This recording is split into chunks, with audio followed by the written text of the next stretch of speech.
थोड़ा सा S-400 के बारे में बताइए ज़रा। सर S-400 का जो हमने प्रोक्योरमेंट का सिलसिला शुरू किया था वो 2018 में we started this after the Balakot strike.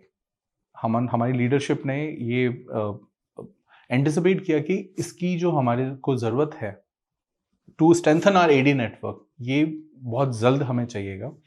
तो 19 से हमने ये फिर इस सिस्टम को हरी झंडी मिली गवर्नमेंट से, एंड 2021 में with in a span of 1.5 साल ये जो सिस्टम है ये इंडियन एयरफोर्स में इंडक्ट हो गया। सर ये आज की डेट में अगर हम बात करें तो ये सबसे पोटेंट एडी सिस्टम है in the entire world.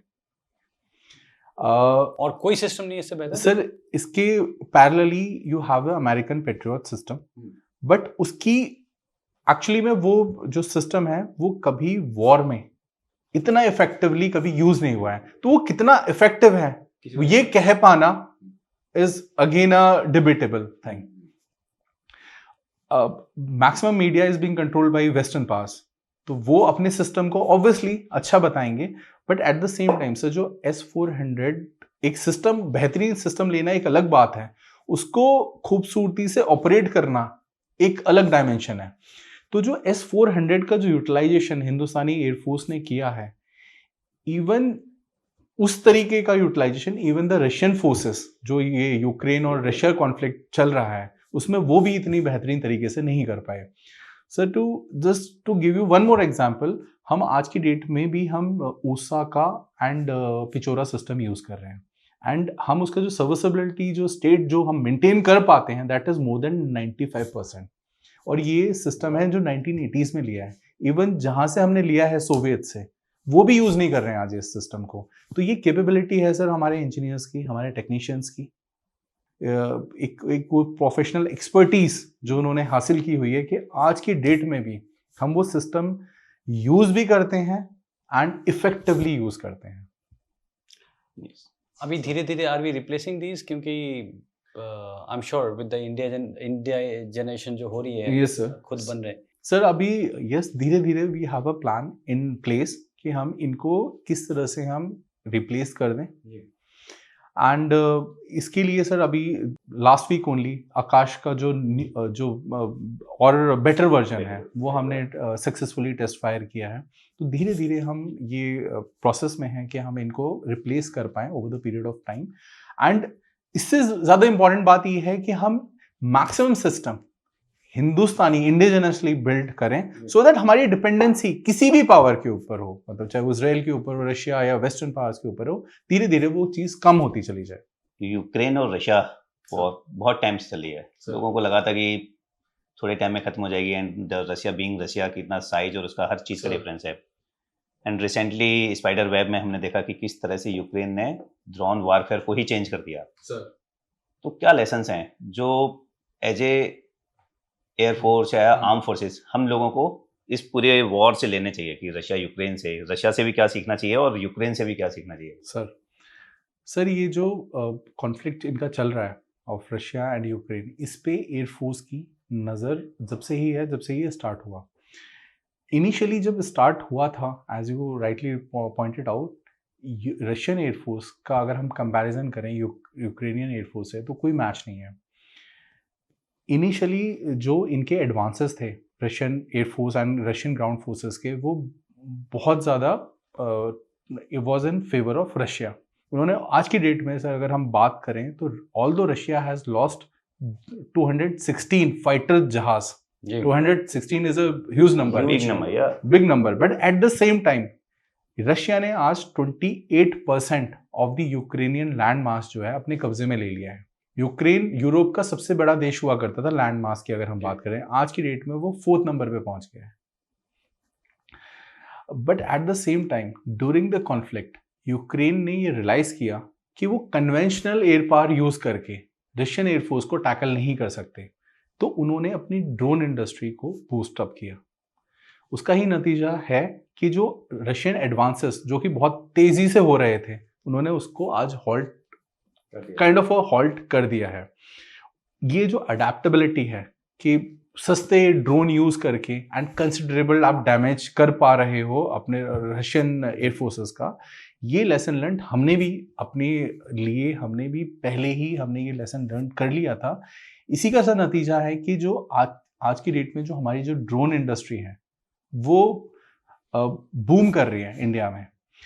Sir, you will be surprise to know कि ऑपरेशन सिंदूर से लेके till date there are approximately 200 startups in India of Indian origin जो कि रजिस्टर हुए हैं with government of India for drones. For drones. This is primarily I am talking about the drone industry.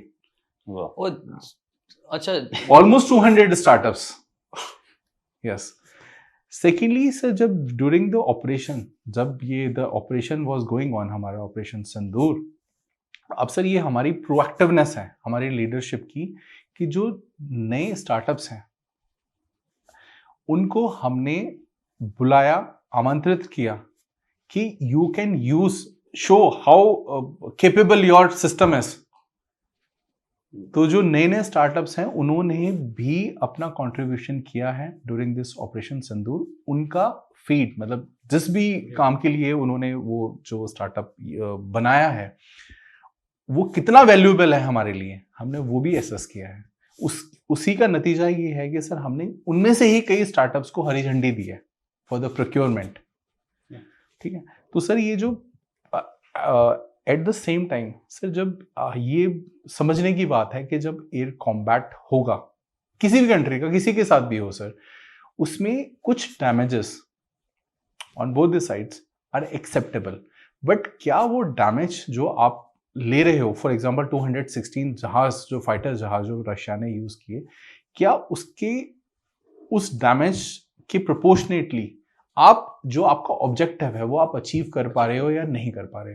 तो I would say कि Russia का sir जो main intention था was not to let Ukraine join the NATO and to have a buffer, जो एक बोलते हैं sir एक पॉलिश फनल जो बोला जाता है कि फ्रॉम पोलैंड टिल इनकी जो रशियन जो कैपिटल है वहां तक there is a Polish funnel जो कि प्लेन ग्राउंड है।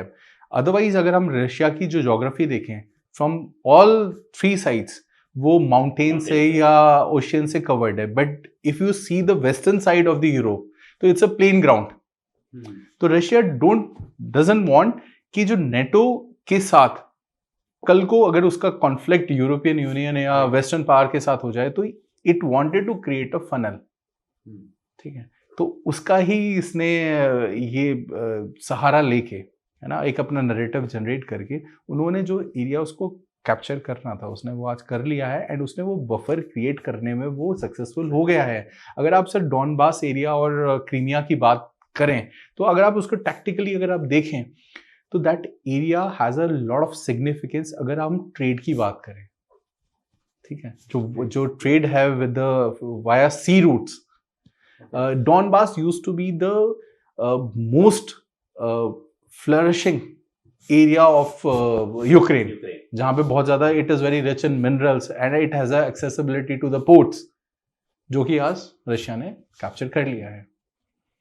तो सर ये चीज़ें हमें ना चेक्स एंड बैलेंसेस करके ना तब हमें वर्कआउट करना होता है कि अगर हम डिफेंस टेक्नोलॉजी पे जो खर्च कर रहे हैं एंड उसका जो आउटपुट जो एक कंट्री को मिलेगा क्या वो प्रोपोर्शनेट है या नहीं है, जो दिखता नहीं है सर। अब इस पे सर बहुत हाई हल्ला हुआ था कि 39,000 crore you are spending off on S-400।